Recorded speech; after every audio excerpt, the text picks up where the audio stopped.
आज तर लईच भारी पम आला मित्रांनो आपल्या बॉडीला। तर रोजची सारखी घेतली पहिली मील 8 अंडे आणि 30 ग्राम ओट्स, त्यानंतर घेतली ब्लॅक कॉफी। घरचे म्हणे किराणात जा, आज किराणा घेऊन या। मग आलो प्रेमानंद प्रोव्हिजन किराणात आणि इथून तर मी थैलीभर बाजार करून घेतला मित्रांनो। म्हटलं आपल्याला डाएटला केळी पण लागते। मग गेलो बाजारात आणि दीपक भाऊकडनं घेतली केळी रोजच्या सारखी आणि घरचे तर फार खुश झाले। किराणाची बॅगच भरून आणली आज तर तुम्ही।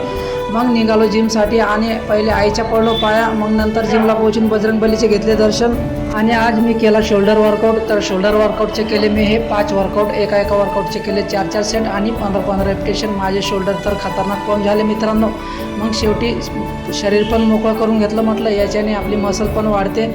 मग घरी येऊन सनी खाली केळी आणि एक खजूर, त्यानंतर घेतले 250 ग्राम फिश, 30 ग्राम राईस आणि निघालो आपल्या होटलीची तयारी करण्यासाठी। तर आपलं सर्व सामान पॅक केलं, होटलीवर पोहोचलो, साफसफाई केली आणि कालचा ब्लॉग बघून सरीन तर आज खूपच गर्दी आली मित्रांनो। आणि तुम्ही पण लवकर या आपल्या होटलीवर व्हिजिट करा। चला मग भेटू उद्याच्या न्यू ब्लॉगला, फॉलो करायचं विसरू नका। जय महाराष्ट्र, जय खानदेश मित्रांनो।